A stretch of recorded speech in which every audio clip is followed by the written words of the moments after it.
예수 우리 왕이여, 이곳에 오셔서 보좌로 주여 임하사 찬양을 받아 주소서. 주님을 찬양하오니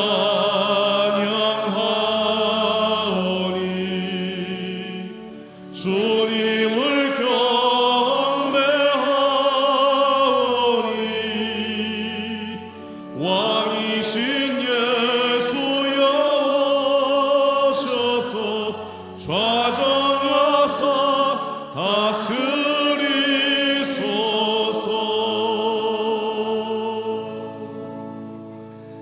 할렐루야. 잘들 나오셨습니다. 우리 옆에 분들 인사할까요? 잘 나오셨습니다.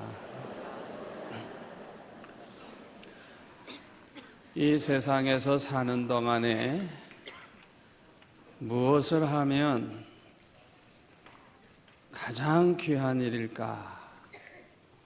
무슨 일이 가장 귀한 일일까 생각을 하고 그 생각을 따라서 가장 귀한 일을 하면서 살았으면 좋겠다 생각을 하고 대학교 전공 과목도 그 일을 하기 위해서 선택을 하고 평생 그 목표를 향해서 살아가는 그런 사람들이 있습니다.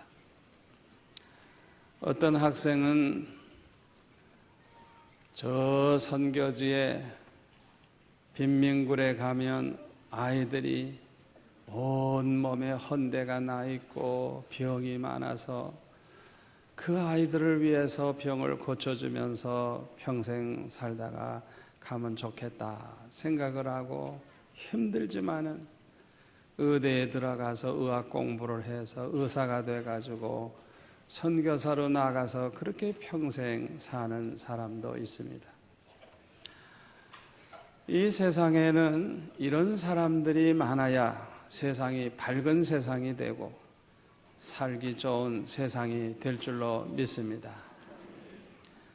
저는 어렸을 때 무슨 일이 가장 귀할까 그 생각은 하지 않았고 내가 무슨 일을 하다가 가면 하나님이 제일 기뻐하실까, 하나님이 뭘 제일 기뻐하실까 그런 생각을 하다가 보니까 전도를 해서 많은 영혼을 구원하면 제일 기뻐하시겠구나 그렇게 생각을 하고 열심히 전도를 했더니 얼마나 기쁘고 얼마나 행복하고 얼마나 좋은지 내가 평생 이 일을 해야 되겠다 그 생각을 가지고 이 나라 이 백성을 몽땅 구원하는 목사가 되겠다 그런 생각을 했어요.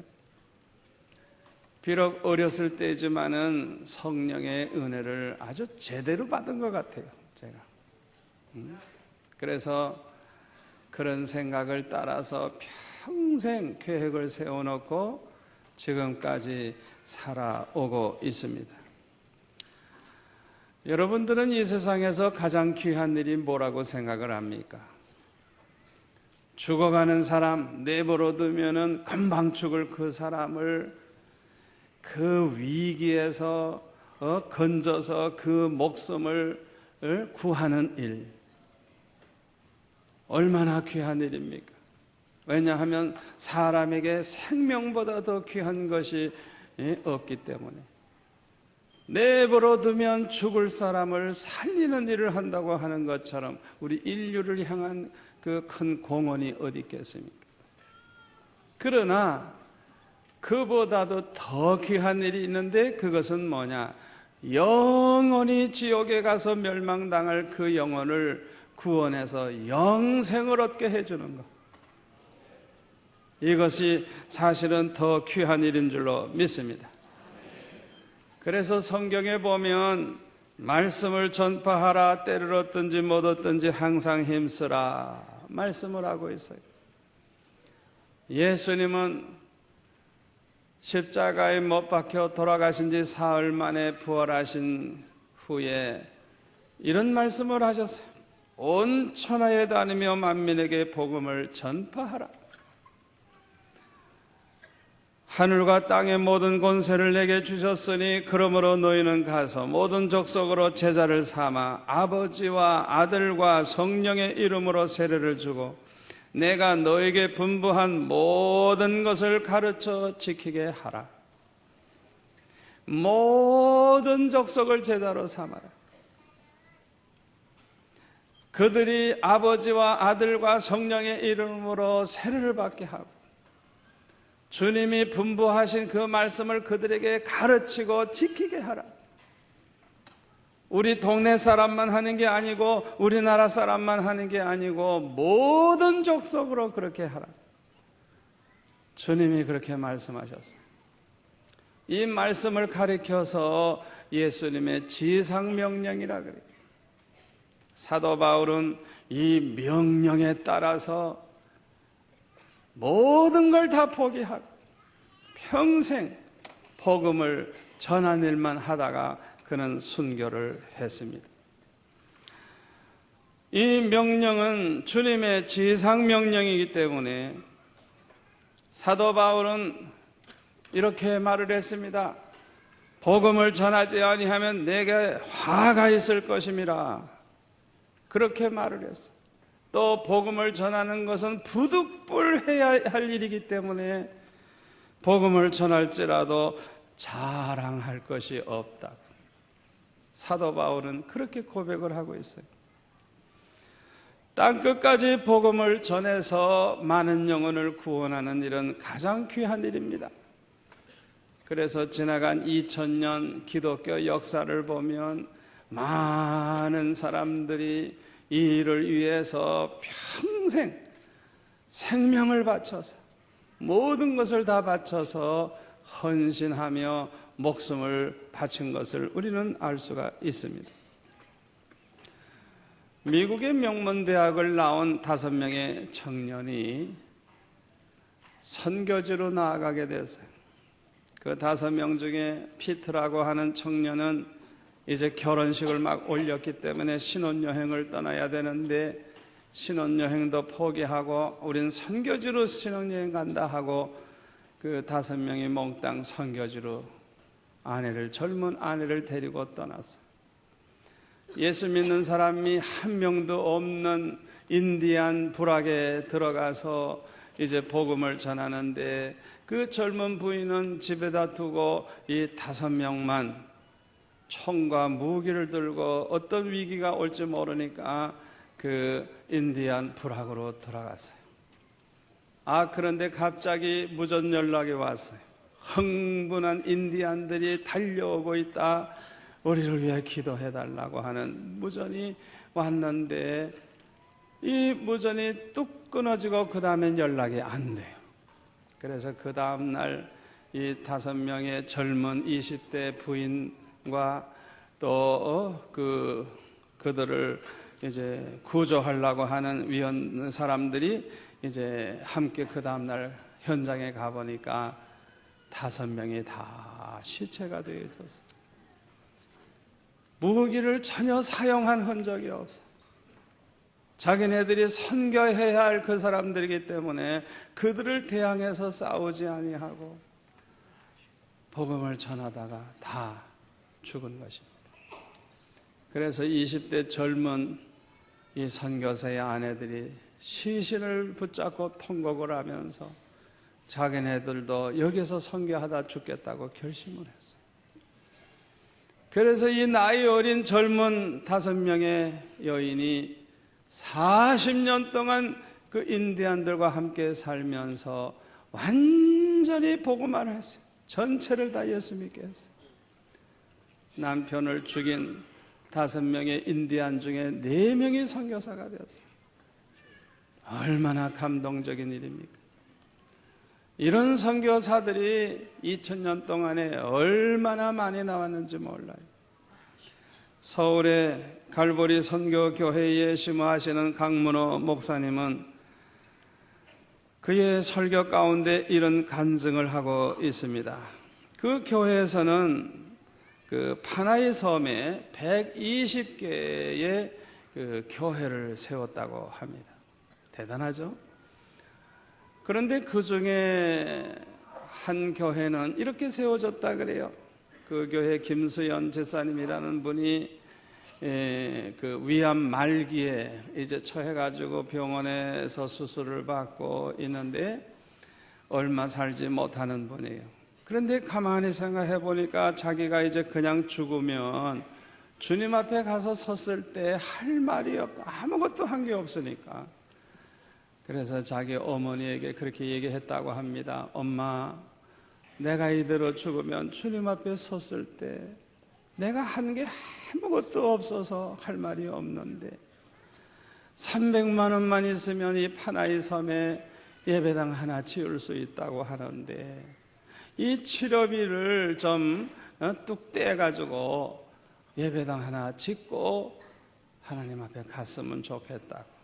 그래가지고 어머니하고 의논하고 이 강문호 목사님한테 300만 원을 가져왔더래요.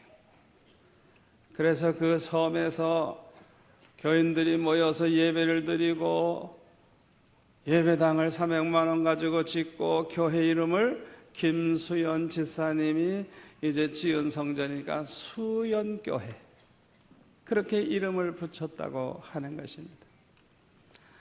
의사는 3개월밖에 못 산다고 했지만은 3년이나 살았대요.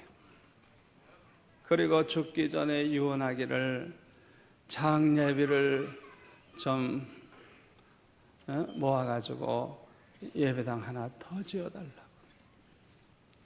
그렇게 유언을 하고 그분이 세상을 떠났다고 하는 것입니다. 우리 교회에서도 얼마 전에 어느 권사님이 저한테 1,000만 원을 들고 오셨어요.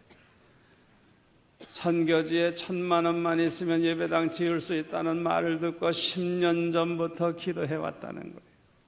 제가 볼 때 그 권사님 아주 가난해 보이는 그런 권사님, 그만한 헌금을 할 수 없는 분이에요. 10년 동안 기도하고 선교지 예배당 하나 짓겠다고.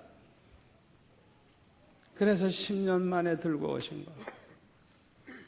최근에도 여러 권사님들이 저한테 1,000만 원씩 1,000만 원씩 들고 오셨어요. 선교지에 보내달라고. 얼마나 감사한 일입니까? 저는 그렇게 생각합니다. 영혼 구원하는 일은 가장 귀한 일이기 때문에 거기에 쓰여지는 물질보다 더 귀하게 보람되게 쓰여지는 물질은 없다고 저는 믿습니다. 그러므로 많은 사람들은 이 일을 위해서 재산을 바치기도 하고 일생을 만사를 제쳐놓고 그 일을 위해서 헌신하기도 하고 또한 생명까지라도 바치는 분들이 많이 있는 것입니다. 전라도 전주에 가면 안디옥 교회라고 유명한 선교 많이 하는 교회가 있어요. 그 교회를 세우신 이동희 목사님의 그 설교문을 읽어보니까 그 교회는 교회 재정의 70%를 선교에 지출을 한다고 합니다. 그래서 성탄절이 돼도 주일학교 아이들에게 시상을 하지 않는다 그래요. 왜? 선교비로 다 보내야 되니까. 그리고 찬양대원들에게 그전에는 뭐 비누 하나씩이라도 선물을 줬는데 그것도 안 준대요. 구역장들이 1년 내내 고생을 많이 했지만은 일절 아무것도 안 준대요. 또 주일학교 교사들이 수고를 얼마나 많이 합니까? 그러나 교회에서 아무런 선물을 하지 않는다 그래요. 그리고 목사님은 말씀하기를 천국에 가서 상을 받아라. 교회에서 충성 봉사하는 것은 교회의 머리 되시는 주님을 사랑하는 마음으로 주님의 그 십자가의 은혜를 생각하고 감사해서 기쁨으로 봉사하는 것이지, 예? 우리가 상 받으려고 하는 게 아니다. 그러니까 상은 천국에 가서 받아라. 아멘. 그랬더니 그냥 교회 일꾼들이 얼마나 좋아하는지 그냥 기쁨이 충만하고 이것이 진짜 교회다. 이게 진짜 교회다. 그래가지고 그 교회는 아주 젊은이들이 그냥 많이 몰려온대요.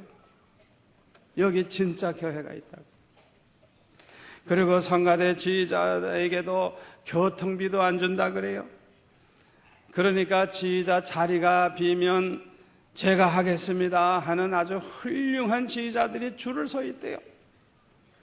교회에서 교통비를 받으면 아이고 저 교통비 받아 먹으려고 지원하는 것 같아 보여서 못했는데, 이 교회는 교통비도 안 주니까 기쁨으로 지원할 수 있다고 하면서 많은 사람들이 대기하고 있다는 것. 정말 은혜 받고 기쁨으로 모두들 봉사를 하고 오직 선교하는데 교회 재정을 70%나 지출한다고 하는 것입니다. 그래서 30개국에 150명의 선교사를 파송하고 있다고 그 목사님은 말씀을 했어요. 모범적인 교회라고 저는 생각을 합니다. 그런데요, 이렇게 모범적인 교회도 있지만은 내가 알기로는 아마 99%의 교회들은 거의 다 선교를 하지도 않고 관심이 없는 것 같아요. 아니 우리 동네 사람도 하나 구원을 못했는데 먼 나라에 무슨 선교냐, 교회 재정이 이렇게 모자라는데 무슨 선교냐, 이래가지고 안 하는지 모르지만은 너무나도 많은 교회들이 선교를 하지 않아요. 그런데요, 이런 현상은 지금만 그런 게 아니고 2000년 전에도 그랬어요. 오늘 본문을 보실까요? 오늘 본문 15절에 보면 사도 바울은 빌립보 교회에 보내는 편지에서 이렇게 말합니다. 빌립보 사람들아, 너희도 알거니와 복음의 시초에 내가 마게도냐를 떠날 때에 주고 받는 내 일에 참여한 교회가 너희 외에는 아무도 없었느니라. 사도 바울이 여기저기 돌아다니면서 복음을 전했어요. 그렇기 때문에 그에게는 여비도 필요하고 음식도 사 먹어야 되고 잠도 자야 돼요. 그런데 아무 교회도 그거를 충당해 주는 교회가 없었어요. 이 15절에 보면 뭐라 그랬어요? 내가 마게도냐를 떠날 때에, 이제 선교 여행을 떠나는 겁니다. 주고받는 내 일에 참여한 교회가 너희 외에는 아무도 없었느니라. 사도 바울이 세운 교회가 얼마나 많은지 몰라요. 사도 바울을 접촉한 교인이 얼마나 많은지 몰라요. 그 중에는 부자도 있고 가난한 사람도 있고 높은 사람도 있고 낮은 사람도 있고 남자 여자 얼마나 많은 사람이 있는지 몰라요. 그러나 아무도 사도 바울이 뭘 먹는지 굶는지 거기에 대해 신경 쓰는 사람 아무도 없어요. 그런데 오직 빌립보 교인들만은 사도 바울에게 선교비를 후원했던 것입니다. 이런 현상은 옛날이나 지금이나 마찬가지예요. 누가복음 4장 25절에 보면 엘리야 시대에 3년 6개월 동안 흉년이 들어가지고 기근이 너무 심했어요. 먹을 게 없어요. 그런데 예수님이 말씀하시기를 이스라엘 나라에는 과부가 많이 있었다는 거예요. 그런데 그 과부들은 자기들의 위대한 그 선지자, 그에게 대접한 사람 아무도 없어. 엘리야가 굶어 죽던 말던 상관없는 거야. 그런데 오직 시돈 땅에 살고 있는 사렙다의 그 한 과부가 하나님께서 주시는 말씀을 따라서 감동을 따라서 순종을 해서 엘리야 대접을 했더니 아들과 함께 마지막으로 식사하면 이제 더 이상 먹을 게 없는 마지막 그 적은 그걸 가지고 엘리야 대접을 했더니 3년 6개월 동안 곡식이 떨어지지 아니하는 기적이 일어났어요. 이스라엘 가운데 아무리 과부가 많지만은 한 명도 그런 사람이 없었다는 거예요. 오직 시돈 땅에 사렙다 과부 그 한 여인만 그렇게 했다는 거예요. 여러분 가운데 선교사를 보는 순간에 아이고 좀 엽이라도 드려야 되겠다. 아이고 좀 대접도 해야 되겠다. 그런 생각을 갖는 사람이 많은 게 아니에요. 99%는 그런 마음이 없어요. 관심이 전혀 없어요.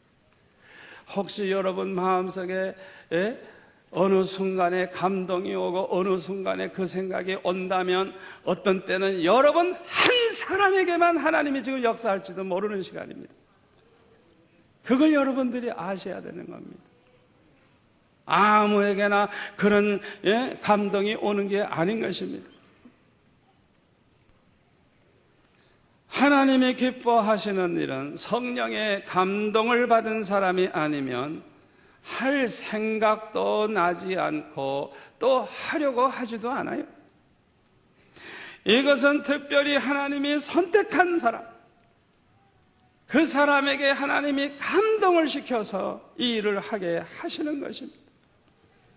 어떤 때는 여러 사람을 감동시켜서 여러 사람이 하는 경우도 있습니다만은, 그러나 어떤 때는 오직 한 사람에게만 감동할 때가 있어요. 여러분 그거 아셔야 돼요.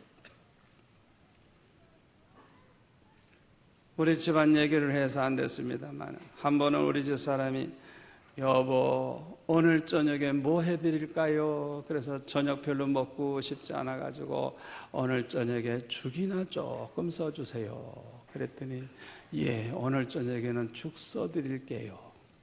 그래서 죽 먹기로 했어요. 그런데 우리 교회 이월린 권사님 어디 앉았나? 이 권사님 시커먼 깨죽을 써가지고 뚝배기에다 담아가지고 식을까봐 보재기를 싸가지고 무릎도 아프신 이 할머니가 찔뚝찔뚝하고 가지고 오셨어요. 권사님, 우리가 오늘 저녁에 죽 먹기로 했는데 어떻게 알고 죽을 써오셨느냐? 점심 잡숫고 설거지 하다가 갑자기 감동이 오는데 우리 목사님 깨죽을 좀 해드려야 되겠다. 그래가지고 죽을 써왔대요. 그때 한 100명쯤 그런 감동이 있었으면 큰일 날 뻔했어요. 오직 그 권사님 한 분에게 깨죽술 깨도 있고 감동도 받아서 오직 그 한 분이 해온 거예요. 여러분에게 감동이 올 때 그것은 성령께서 여러분을 택하시고 하나님 기뻐하시는 일을 할 수 있는 기회를 주시는 거예요. 여러분 그거 하셔야 돼요. 제 얘기를 해서 좀 죄송합니다.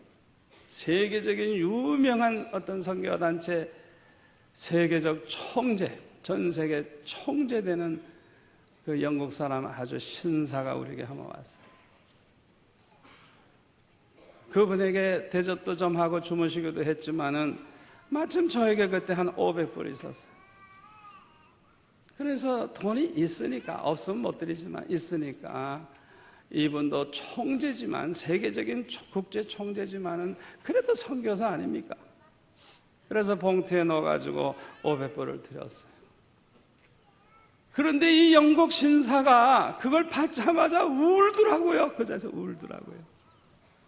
제 생각에는 누가 그런 분에게 그렇게 100불, 200불 주는 교회와 교인이 어디 있겠어요?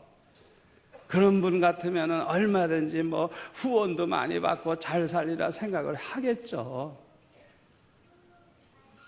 그런데 제가 그걸 들으니까 울더라고요. 자기가 어느 나라 가도 수용로교회처럼 대접하는 교회가 없다. 울더라고요. 여러분에게 어느 순간인가 감동이 올 때, 아이고, 목사님 대접 좀 해야 되겠다. 목사님 뭐 좀 해드려야 되겠다.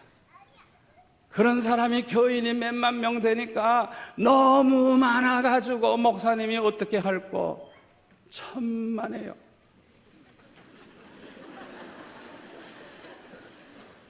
어떤 때는 오직 한 사람에게 감동하는 것입니다. 아멘. 아무나에게 그런 일이 있는 게 아니에요. 하나님께서 택하셔서 그 마음에 감동을 주는 사람은 특별한 사람들인 것입니다. 그 당시에 많은 교회들이 있었지만은 이 빌립보 교회 성도들은 특별한 교인들이었어요. 사도 바울을 그냥 보내는 게 아니에요. 그에게 필요한 여비와 생활비를 드렸던 거예요.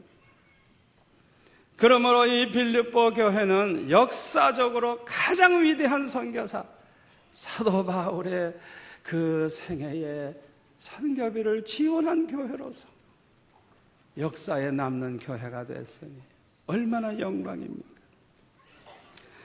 어떤 사람들은 하나님이 기뻐하시는 일을 하고 싶지만 없어서 못하는 분들이 있어요.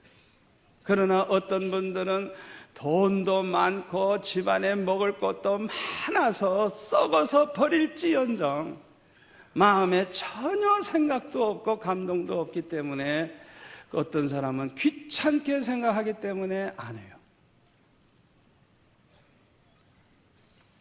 그러나 이 빌립보 교회들은 사도 바울을 물질적으로 돕되 아주 풍성하게 도와서 부족함이 없었다 그랬어요.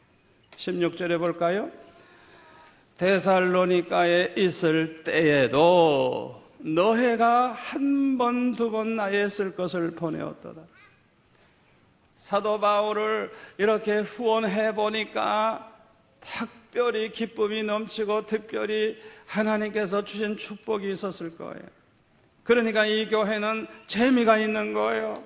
그래서 데살로니가에 있는 이 사도 바울에게도 한 번, 두 번 사도 바울에 쓸 것을 보내주었다는 거예요.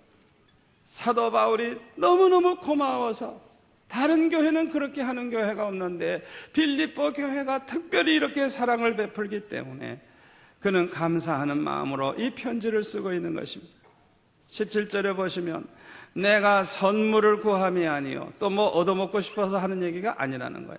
오직 너에게 유익하도록 과실이 번성하기를 구함이라. 너희들에게 유익하도록 이 일이 얼마나 너에게 유익이 되는지, 그래서 더 많은 열매가 번성하기를 원하는 마음으로 내가 이 편지를 쓴다 하는 것이죠. 18절에 보세요. 내게는 모든 것이 있고 또 풍부한지라 에바브로 디도편에 너희의 준 것을 받음으로 내가 풍족하니 이는 하나님이 받으실 만한 향기로운 제물, 하나님을 기쁘시게 하는 것이라고 그렇게 말을 하고 있어요. 19절에 보면 사도 바울은 이렇게 축복을 빕니다. 나의 하나님이 그리스도 예수 안에서 영광 가운데 그 풍성한 대로 너의 모든 쓸 것을 채우시리라. 확신을 가지고 축복을 비는 것입니다. 사랑하는 성도 여러분, 마가복음 10장 29절에 보면 이렇게 말씀하고 있습니다. 주님과 복음을 위해서 집이나 땅을 바치고 부모 형제를 자식을 바친 사람들 금세에 100배의 복을 받으리라. 그리고 내세에 영생을 얻지 못할 자가 없다. 신실하신 주님의 말씀입니다. 전지전능하신 하나님, 절대 주권을 가지신 하나님의 약속의 말씀입니다. 아멘. 영국이 세계적인 나라로 발전한 것은 빅토리아 여왕 때라고 합니다. 이 빅토리아 여왕 때 영국은 선교사를 가장 많이 파송했다고 하는 것입니다. 우리나라에 온 토마스 선교사, 로스 선교사도 모두 다 이 빅토리아 여왕 때 활동한 분들이라고 합니다.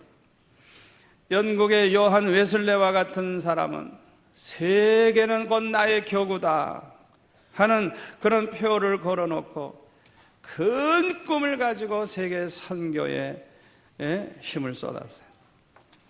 이때의 영국이 가장 잘 살고 가장 강대한 나라가 되었던 것입니다. 그러나 미국 아이젠하워 대통령 때에 이 미국의 선교의 절정을 이루게 되고 전 세계를 격으로 하여 선교할 때 교회들이 크게 부흥이 되고 미국이 경제적으로 제일 부강한 나라가 되었어요.